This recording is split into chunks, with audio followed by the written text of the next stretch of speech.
Hello hello hello hello hello hello hello hello बच्चों, hello hello बच्चों।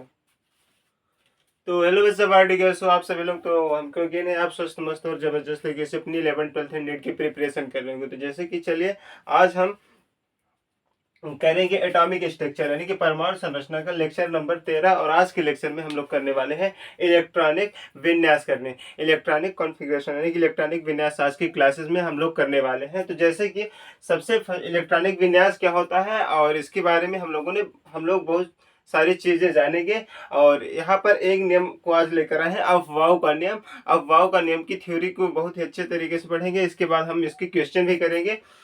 तो चलिए हम लोग स्टार्ट करते हैं। तो जैसे कि अफवाह का नियम क्या होता है, तो अफवाह जो होता है, अफवाह जो है एक जर्मन है ना।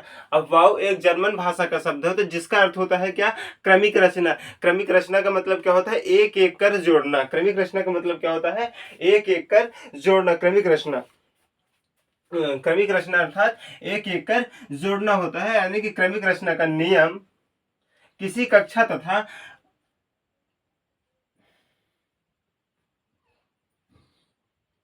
किसी कक्षा तथा उप कक्षा में इलेक्ट्रॉनों का प्रवेश जो होता है, अफवाह नाम के वैज्ञानिक कहते हैं कि किसी कक्षा तथा उप कक्षा में इलेक्ट्रॉनों का प्रवेश जो होता है ऊर्जा के बढ़ते क्रम के अनुसार होता है। यानी कि ऊर्जा के बढ़ते क्रम के अनुसार होता है, यानी क्रम के एक एक कर होता रहता है। इलेक्ट्रॉन पहले इलेक्ट्रॉन जो होते हैं कम ऊर्जा कोष में, पहले इलेक्ट्रॉन कम ऊर्जा कोष में आएंगे, इसके बाद फिर उससे अधिक, उससे अधिक, उससे अधिक, ऐसे। यानी कि इसमें जो इलेक्ट्रॉन इलेक्ट्रॉन पहले कम ऊर्जा उपकोष में, यानी कि इसमें इलेक्ट्रॉन पहले कम ऊर्जा वाले उपकोष में आएगा, इसके बाद फिर अधिक ऊर्जा वाले उपकोष में आएगा। इसमें ये अफवाह का नियम होता है। अफवाह का नियम क्या होता है, अफवाह एक जो होता है जर्मन भाषा का शब्द होता है। इसका क्रमिक रचना का नियम, इसे हम क्रमिक रचना, इससे यानी अर्थात इसका क्रमिक रचना होता है। क्रमिक रचना यानी कि एक एक कर जोड़ना होता है, यानी कि एक यानी सीढ़ी बाई सीढ़ी बनाना होता है। यानी कि इसमें क्या होता है कि ऊर्जा के बढ़ते ऊर्जा के क्रम में रखा जाता है, इलेक्ट्रॉनों को बढ़ते ऊर्जा के क्रम में रखा जाता है। जैसे सबसे कम जिसमें ऊर्जा हो तो उसको फर्स्ट वाले में रखेंगे, उसके बाद फिर उससे अधिक, फिर उससे अधिक, फिर उससे अधिक, उससे अधिक। यानी कि ऊर्जा को क्या होता है, इलेक्ट्रॉनों की ऊर्जा को बढ़ते क्रम के अनुसार रखा जाता है। तो जैसे कि हम लोगों ने बहुत ही पहले छोटी कक्षा में कैसे पढ़े थे, मान लीजिए छोटी कक्षा में हम लोग कैसे पढ़े थे। तो जैसे कि यहाँ पर है ये एक परमाणु हो गया, ये इसकी कक्ष हो गए, ये है ना, यहाँ पर ये परमाणु है, मान लीजिए ये हो गए कक्ष। तो सबसे पहले जैसे कि हम लोग फर्स्ट कक्ष कौन सा होता है, सबसे भेदी, जिसमें ऊर्जा जो होती है सबसे कम होती है। यानी इलेक्ट्रॉन को इलेक्ट्रॉन को बढ़ते ऊर्जा के क्रम के अनुसार उसको स्थायित्व भी तो जरूरी होता है। यानी कि इसको स्थायी भी तो होना चाहिए। तो यानी कि जो इलेक्ट्रॉन जो होता है, तो इलेक्ट्रॉन सबसे अंदर वाली कक्ष में क्या होता है, सबसे ज्यादा स्थायी होता है। तो जैसे कि सबसे पहले हम कैसे भरेंगे, जैसे कि हम लोगों ने पहले ही 8वीं 9वीं 10वीं की कक्षाओं में पढ़ा है कि जैसे कि यहाँ हम लोग 2 इलेक्ट्रॉन भरते हैं, अरे सॉरी, हाँ, यहाँ पर हम लोग 2 इलेक्ट्रॉन भरते हैं। इसके बाद कितने भरते हैं, 2 हो गया। हाँ 2, फिर यहाँ पर कितने भर गया, 8।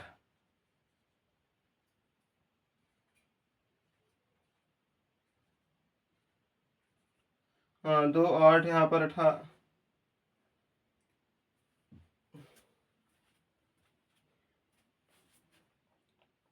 हाँ 2 हो गया, 8 हो गया, फिर 18, फिर 32, ऐसे ना भरते हैं। तो जैसे कि मान लीजिए यहाँ पर है, यहाँ पर किस कोई ले लेते हैं, जैसे कि यहाँ पर सोडियम ले लेते हैं। सोडियम का परमाणु क्रमांक कितना होता है, 11 होता है। सोडियम का परमाणु क्रमांक 11 होता है। तो इसको कैसे भरेंगे, इसको भरने के लिए हमको क्या करना होगा, इसको इलेक्ट्रॉनिक विन्यास 2 8 और 1, इसका इलेक्ट्रॉनिक विन्यास क्या होगा, 2 8 और 1। इसके सबसे फर्स्ट कक्ष में हम लोग 2 इलेक्ट्रॉन भरेंगे। इसके बाद सबसे फर्स्ट वाले कक्ष में 2 इलेक्ट्रॉन भरेंगे। इसके बाद कितने भरे, 8 भरेंगे, 1 2 3 4 5 6 7 8। हाँ, फिर इसके बाद सबसे लास्ट वाले कक्ष में 1 होगा। सबसे लास्ट वाले कक्ष में यहाँ पर 1 हुआ, देखिए 2 8 और 1।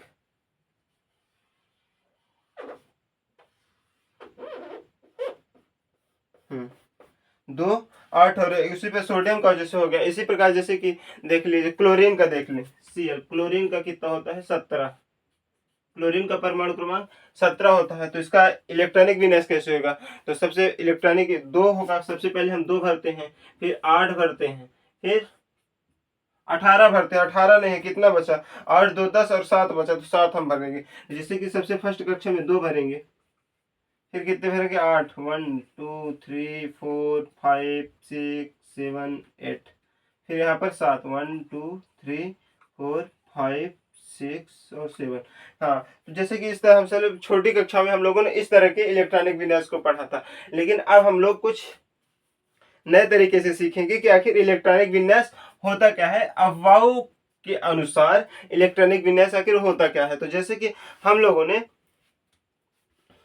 पहले यहाँ से हम लोग स्टार्ट करते हैं, जैसे कि हम 1s हो गया इलेक्ट्रॉनिक विन्यास, 1s हो गया, फिर 2s 2p 3s 3p, हाँ 1s 2s 2p 3s 3p हो गया, फिर 3d, इसके बाद 4s 4p 4d, इसके बाद 5s 5p 5d, 4s 4p 4d 4f 4f, फिर 5s 5p 5d, इसके बाद 6s 6p 7s। हाँ, तो हम इतना भी कर लेंगे तो 4f तक नहीं जाएंगे तब भी हमारे लोगों का काम हो जाएगा। 4f यहाँ पर 4f, हाँ 5d, ये 6d, यहाँ पर 7। तो जैसे कि पूरा कर देते हैं, 7s 7p 7d 7f, ऐसे कर। हाँ, तो 6s 6p 6d 6d 6f 5d 5f। हाँ, तो अब जैसे कि हम लोगों का काम इतने से हो जाता है, पर हम लोग पूरा भी लिख लिए तो कोई दिक्कत नहीं। तो जैसे कि 1s है, 1s के बाद हम इलेक्ट्रॉनिक विन्यास में क्या होता है, सबसे पहले सबसे कम जिसकी ऊर्जा सबसे कम होती है उसके अंदर इलेक्ट्रॉन प्रवेश करता है। तो जैसे कि यहाँ पर है सबसे कम 1s हुआ, तो इलेक्ट्रॉन सबसे पहले कहाँ जाएगा 1s में, इलेक्ट्रॉन सबसे पहले 1s में आएगा। इसके बाद 1s से 2s, 2s के बाद 2p में जाएगा, 2p के बाद 3s में आएगा, 3s के बाद 3p में, 3s के बाद 3p में। लेकिन 3p के बाद 3d में क्यों नहीं है, 3p के बाद 3d में न जाकर 4s में आता है, 3p के बाद 4s के बाद 4s में आता है, फिर 4s के बाद 3d में, फिर 4p में, 4p में, फिर 5s, फिर 4d में जाता है, फिर 5p में जाता है, उसके बाद 6s, ठीक, इसके बाद 4f में जाता है ये, फिर 5d में, फिर 6d, फिर 7s। हाँ, तो ऐसे इलेक्ट्रॉन जैसे प्रवेश करते हैं। तो जैसे सबसे पहले सबसे छोटी संख्या क्या है, सबसे छोटा कक्ष कौन सा है, 1s है। सबसे पहले इलेक्ट्रॉन किस में जाएगा, 1s में जाएगा, इसके बाद 2s में, फिर इसके 2p में, फिर 3s में, फिर 3p, फिर 3p के बाद 3d में क्यों नहीं जाता, क्योंकि 3p अफवाहों का नियम कहता है कि ऊर्जा जो होती है एक बढ़ते क्रम के अनुसार ऊर्जा जानी चाहिए, यानी कि इलेक्ट्रॉन पहले कम ऊर्जा वाले उपकोष में जाएगा, इसके बाद फिर अधिक ऊर्जा वाले उपकोष में आएगा। तो यहाँ पर 3p है और यहाँ पर बात 3d है, लेकिन 3p की अपेक्षा 3p के बाद 3d की अपेक्षा जो है, 3d जो है वो इसकी ऊर्जा अधिक है 4s की अपेक्षा। तो इसको हम लोग कैसे पता करेंगे कि आखिर ऊर्जा किसकी अधिक है किसकी कम है? तो इसके लिए एक नियम आया, कौन सा नियम है, n+l का नियम। कौन सा नियम है, n+l का नियम है ना, कौन सा नियम है, n+l का नियम।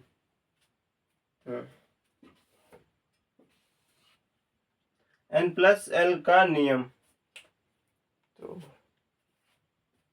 इसको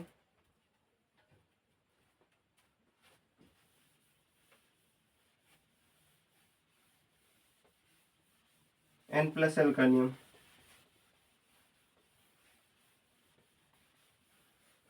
n+l का नियम क्या कहता है कि जो होते हैं n+l का नियम कहता है कि इलेक्ट्रॉन पहले उस उपकोष में जाएगा, इलेक्ट्रॉन पहले उस उपकोष में भरे जाएंगे जिसके लिए n+l का मान जो होता है कम होगा।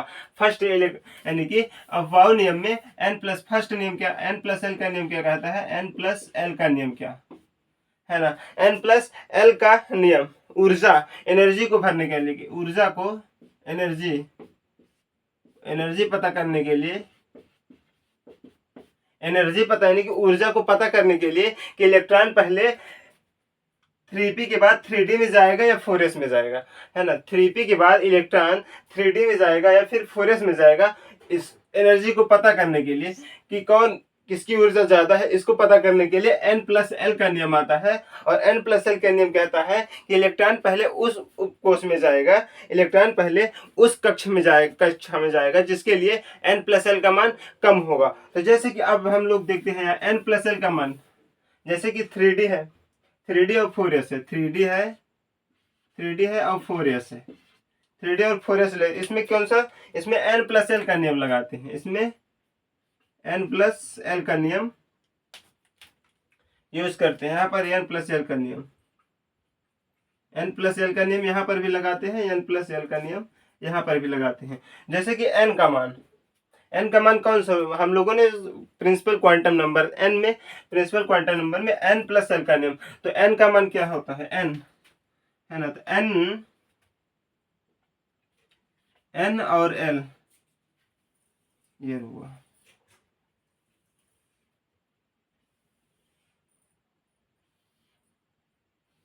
हाँ, n का मान 1 2 3 4 हुआ। तो l का मान l का मान कौन सा हो गया, s के लिए कितना मान, n का मान, l का मान s के लिए कितना होता है, हाँ, तो l का मान भी कितना हुआ, 0 1 2 और 3 हुआ। s का मान कितना है, s p d f,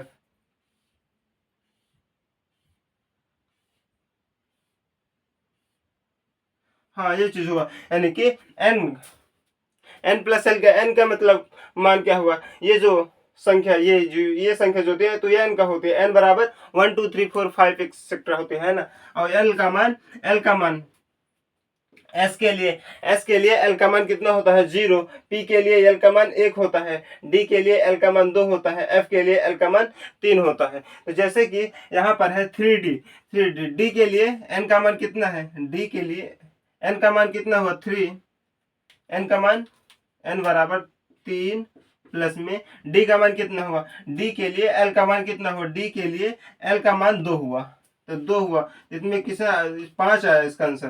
और इसमें देखें तो 4, n का मान 4 प्लस में l का मान कितना है, s के लिए l का मान कितना हुआ, 0, तो इसमें आ गया 4, यानी कि ये कितना है, 3d जो होता है, 3d बड़ा है किससे, 4s से, 3d बड़ा है 4s से, इसीलिए इलेक्ट्रॉन पहले किस में जाएगा, इलेक्ट्रॉन 3d के अपेक्षा 4s जो होता है वो छोटा, इसमें ऊर्जा कम है, ये छोटा है, इसीलिए इलेक्ट्रॉन 3d के अपेक्षा 4s में पहले आएगा, ना कि 3d में। ये रहा इसका कॉन्सेप्ट। अब बात करें यदि n प्लस एल का नियम का दूसरा नियम क्या है, इसका दूसरा नियम, हाँ, इसका दूसरा नियम कहता है कि ये दोनों सेम हो जाए। यदि n प्लस एल का नियम सेम हो जाए तो क्या करेंगे, यदि n प्लस एल का नियम क्या हो, सेम हो यानी कि समान हो तो क्या करें, यदि n प्लस एल का नियम क्या हो, समान हो तो हम क्या करेंगे, जैसे कि हम लोग यहाँ पर देखें तो जैसे कि n प्लस एल का नियम के अनुसार यहाँ पर 5 आया, यहाँ पर 4 आया, ये दोनों में या तो 5 5 आ जाए या तो दोनों में 4 4 आ जाए, तो हम क्या करेंगे। तो जैसे कि इसके लिए भी n प्लस, जैसे कि एग्जांपल ले लेते हैं कि 3d और 5s ले लेते हैं, 3d और 5s ले लेते हैं। अब देखते हैं कि इसके लिए n प्लस एल का मान कितना होता है। तो इनके लिए क्या होता है कि n का मान 3 प्लस d के लिए l का मान कितना होता है, d के लिए l का मान 2 इक्वल टू यहाँ पर 5 हुआ। और इसमें 5s के लिए 5, n का मान 5 प्लस l का मान, s का मान कितना होगा, s का मान, हाँ, l का मान s के लिए कितना होता है, 0, यानी कि यहाँ पर 5 आया, जब ये क्या हो गया, यहाँ पर 3 यहाँ पर भी 5 है और यहाँ पर भी 5 है। तो अब हम क्या करेंगे इस फेज में, इस प्रॉब्लम में हम लोग क्या करेंगे, तो इस, हाँ, अफवाह का नियम कहता है ये दोनों, है ना, क्या कहता है, ये दोनों सेम हो जाए तो इलेक्ट्रॉन पहले उस उपकोष में जाएगा जिसके लिए n का मान कम होगा। यानी कि इलेक्ट्रॉन पहले उस उपकोष में जाएगा जिसके लिए n का मान कम होगा। अब n का मान कहाँ से दिखेगा, तो n का मान जैसे कि यहाँ पर 3d है, यहाँ पर कितना है 3d है, यहाँ पर 5s है, तो यहाँ पे n का मान यहाँ पर 3 है, यहाँ पर n का मान 5 है, तो n का मान कम कहाँ पर है, n का मान कम कहाँ पर है, तो n का मान फाइनली यहाँ पर कम है।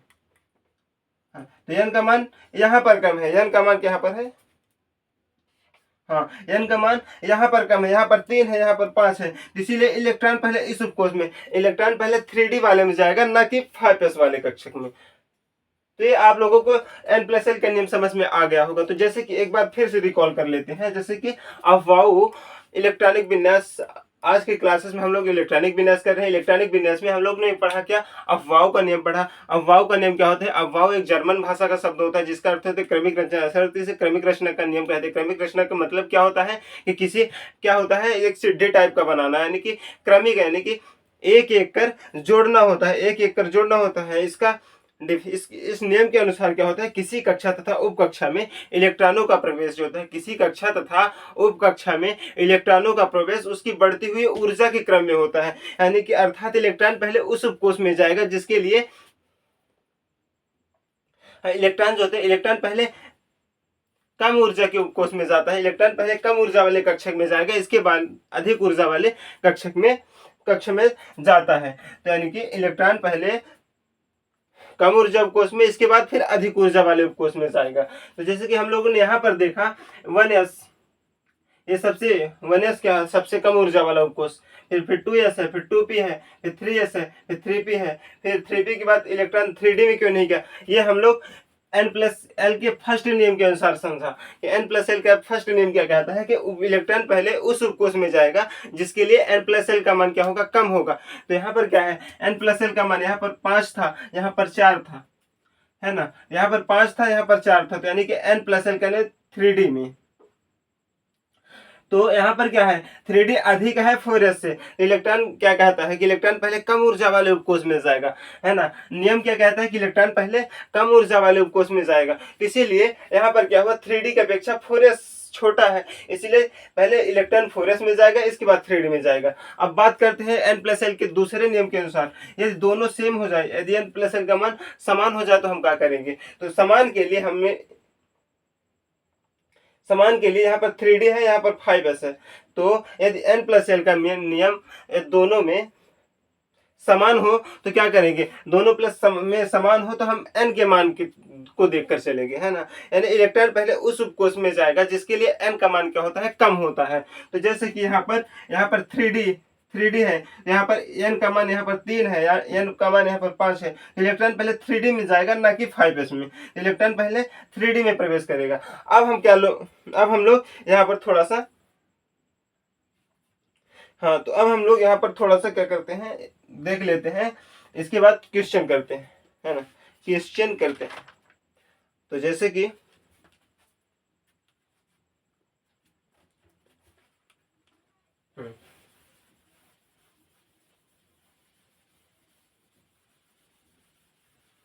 चलिए हम लोग यहाँ पर क्वेश्चन फटाफट करते हैं, इसके बाद चलेंगे आगे।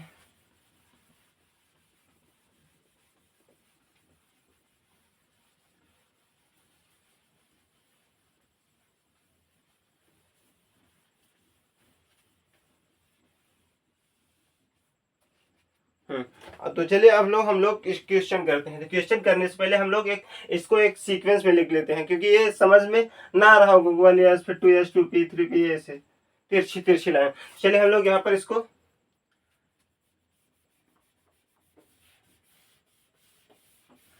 थोड़ा सा अच्छे से कर लेते हैं। जैसे कि इलेक्ट्रॉन पहले कहाँ जाएगा, इलेक्ट्रॉन पहले 1s में जाएगा, सबसे छोटे कक्ष में है, इलेक्ट्रॉन पहले 1s में जाएगा, इलेक्ट्रॉन पहले 1s में जाएगा, इसके बाद 2s में जाएगा, फिर इसके बाद 2p, देखो 1s है, फिर 2s है, फिर 2p, फिर 3s, इसके बाद 3p, इसके बाद 4s, फिर 3d। हाँ।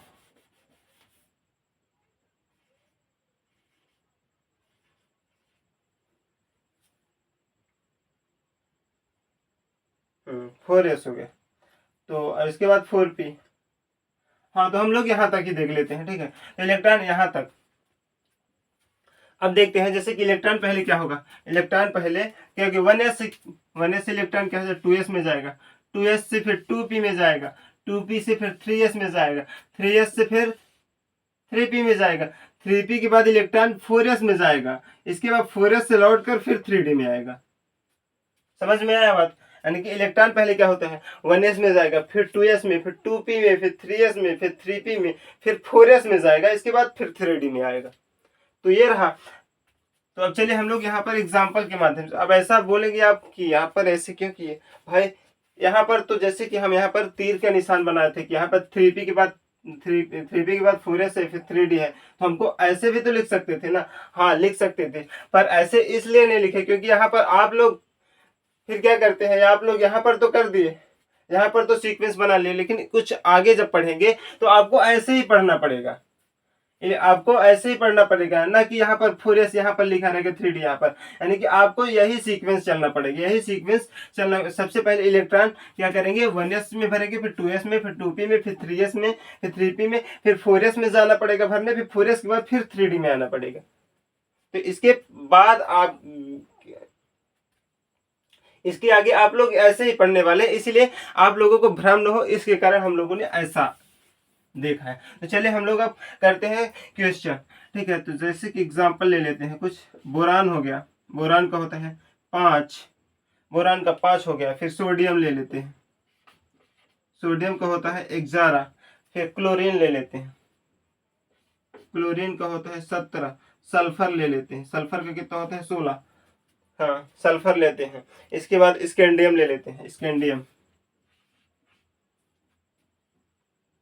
स्कैंडियम ले लिए। इसके बाद आयरन ले लेते हैं, स्कैंडियम 21 होता है, आयरन 26 होता है, आयरन 26 होता है। इसके बाद जिंक, जिंक का होता है 30, है ना। तो अब क्या, अब इसको हम लोग अब इसको क्वेश्चन सॉल्व करते हैं, है ना। अरे हम लोग इसको क्या करें, इसको हटा दें, एक साथ करेंगे फिर। हाँ, तो जैसे कि अब क्या है, बोरान है, बोरान का परमाणु क्रमांक 5 है। तो सबसे पहले इलेक्ट्रॉन किस में जाएगा, सबसे पहले इलेक्ट्रॉन 1s में जाएगा। 1s में कितने इलेक्ट्रॉन जाएंगे, तो इसके 1s में कितने इलेक्ट्रॉन जाएंगे, तो जैसे कि हम लोग मैक्सिमम इलेक्ट्रॉन, है ना, देख लेते हैं, ठीक है। मैक्सिमम इलेक्ट्रॉन, मैक्सिमम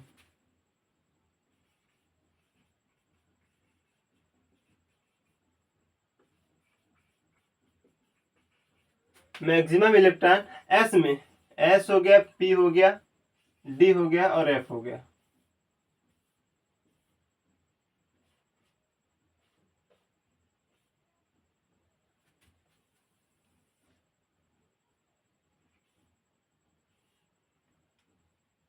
हाँ, तो एस में अधिकतम इलेक्ट्रॉन कितने जाएंगे, एस में अधिकतम इलेक्ट्रॉन 2 होते हैं, एस में अधिकतम इलेक्ट्रॉन 2 जाएंगे, एस में अधिकतम 2 इलेक्ट्रॉन जाएंगे, पी में अधिकतम 6 इलेक्ट्रॉन जाएंगे, डी में अधिकतम 10 इलेक्ट्रॉन जाएंगे और एफ में 14, है ना।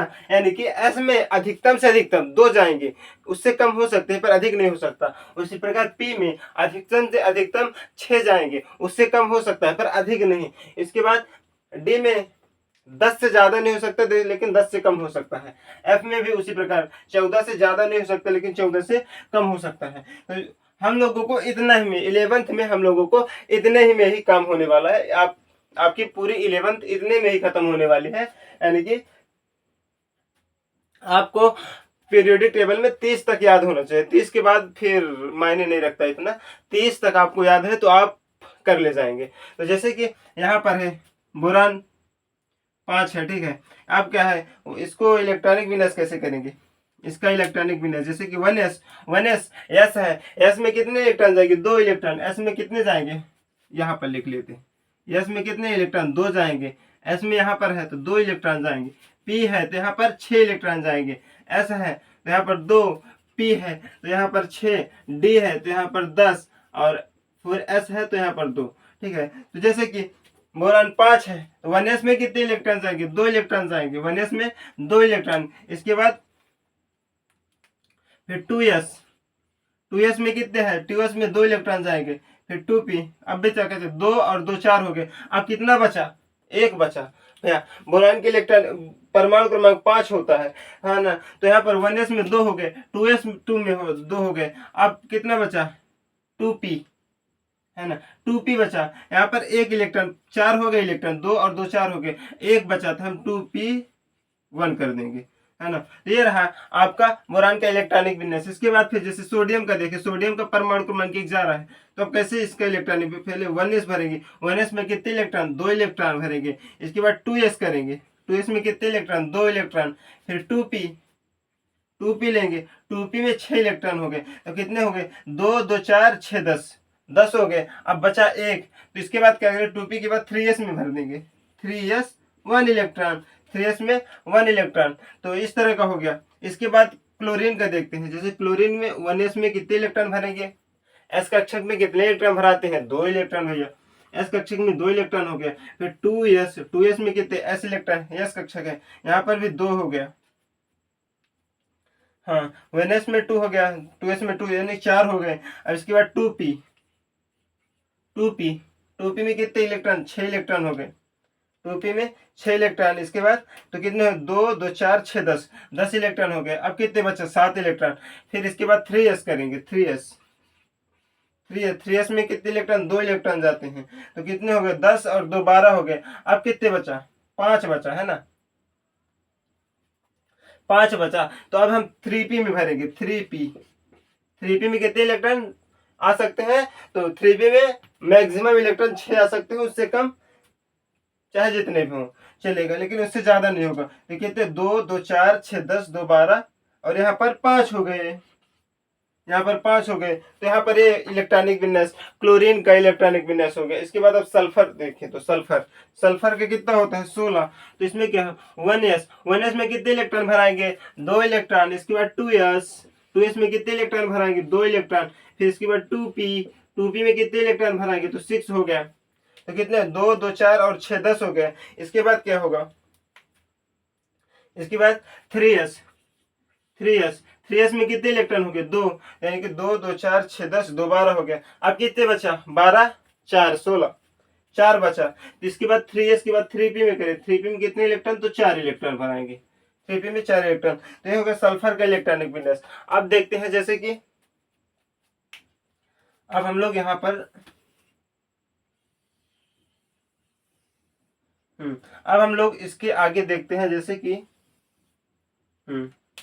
इसके बाद जैसे कि उसका देखते हैं,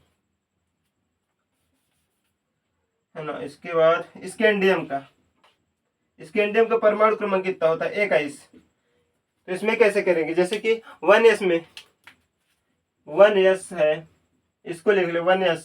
फिर 2s, फिर 2p, फिर 3s, फिर 3p, हाँ 3s के बाद 3p, इसके बाद 4s, 3p के बाद 3d लिखेंगे, 3d, इसके बाद 4s, है ना। तो इलेक्ट्रॉनिक विन्यास कैसे करेंगे, ये अलग चीज होती है, यानी कि इलेक्ट्रॉनों के भरने का क्रम अलग चीज होता है, लेकिन ये जो है ये सीक्वेंस होती है, ये सीक्वेंस अलग चीज होती है। अफवाऊ नाम के वैज्ञानिक ने इस चीज को दिया था, और ये जो सीक्वेंस जो होते हैं, सीक्वेंस अलग चीज होती है, यानी कि इलेक्ट्रॉन को भरने की सीक्वेंस अलग। क्योंकि हम इसलिए आप लोगों को ऐसा नहीं, यहाँ पर इसको 3D को आप यहाँ पर भी लिख सकते थे, 4s को पहले भी लिख सकते हैं, 3D को बाद में भी लिख सकते थे, लेकिन क्या है कि आपको आगे इसी तरह का करना होगा। पहले इलेक्ट्रॉन क्या होगा, इलेक्ट्रॉन 4s बाहर ही रहेगा और इलेक्ट्रॉन 3D जो अंदर ही रहेगा, और आपको पहले इलेक्ट्रॉन 4s में भरना पड़ेगा, इसके बाद इलेक्ट्रॉन आपको 3D में भरना पड़ेगा। इससे अच्छा है कि क्यों हम लोग बाहर बाद में फंसे, इसीलिए हम लोग यहाँ पर अपने ही तरीके से कर रहे हैं।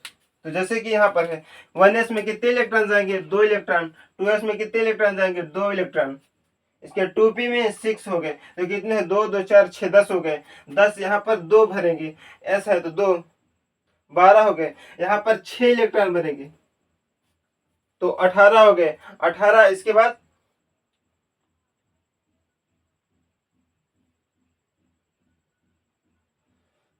इसके बाद इलेक्ट्रॉन अब कहाँ भराएंगे, जैसे 2 2 4 6 10 2 12 6 18 18। इसके बाद इलेक्ट्रॉन अब हम कहाँ भरेंगे, जैसे कि यहाँ पर 3p तक भर दिए। 3p से क्या करेंगे, 4s में इलेक्ट्रॉन क्या जाएगा, 4s में जाएगा। 4s के बाद 3d में आएगा। तो यहाँ पर 3p के बाद इलेक्ट्रॉन 4s में जाएगा। 4s में 2 इलेक्ट्रॉन। अब कितने हो गए, 2 2 4 6 10 2 12 6 18 2 20 हो गए। 20 के बाद अब इलेक्ट्रॉन यहाँ पर एक आएगा। इलेक्ट्रॉन यहाँ पर 3d1 में 3d1 हो गया, यानी कि इलेक्ट्रॉन यहाँ पर पहले हम इसमें भरेंगे, 4s में भरेंगे, इसके बाद क्या करेंगे, फिर 3d में आएंगे। तो ये स्कैंडियम को हो गया। अब जिंक का देखें तो जिंक के कितना होता है, 30 होता है। तो क्या क्या होगा इसका, 1s 2s 2p 3s 3p फिर 3d फिर यहाँ पर 4s है ना। तो इसको कैसे लिखेंगे, यहाँ पर भी वैसे होगा। जैसे कि यहाँ पर 30 है तो 2 इलेक्ट्रॉन, 1s कक्षक में 2 इलेक्ट्रॉन, s कक्षक यहाँ पर भी है तो 2 इलेक्ट्रॉन, तो 4 हो गए। p है तो p में कितने इलेक्ट्रॉन आते हैं, 6 इलेक्ट्रॉन आते हैं। तो 2 2 4 और 6 10 हो गए। s है तो 2 इलेक्ट्रॉन हुए, 12। p है तो 6 हुए, 18। 18 के बाद यहाँ पर इलेक्ट्रॉन पहले 4s में जाएगा। इलेक्ट्रॉन क्या होगा, पहले 4s में जाएगा, इसके बाद जो बचेगा इलेक्ट्रॉन वो फिर 3d में आएगा। तो कितने हुआ, 2 2 4 6 10 2 12 6 18 2 20। अब किसी ने पूरे 10 इलेक्ट्रॉन बचे, पूरे 10 इलेक्ट्रॉन बचे। तो यानी कि हम डी में मैक्सिमम कितने इलेक्ट्रॉन भर सकते हैं, तो 10 इलेक्ट्रॉन। तो डी में पूरे 10 इलेक्ट्रॉन हो गए। तो ये रहा आपका यहाँ पर इलेक्ट्रॉनिक विन्यास, जिंक का इलेक्ट्रॉनिक विन्यास। तो चलिए आज की क्लास में हम लोग इतना ही करते हैं। अब वाव का नियम आज के क्लासेस में कंप्लीट कर लिए। अब कल की क्लास में हम लोग करेंगे पाउली का नियम और हुंड का नियम। तो चलिए यहाँ आज की क्लासेस को यहाँ तक ही करते हैं, मिलते हैं नेक्स्ट वीडियो में। तब तक के लिए thank you so much, take care, जय हिंद, बाय बाय, जय हिंद।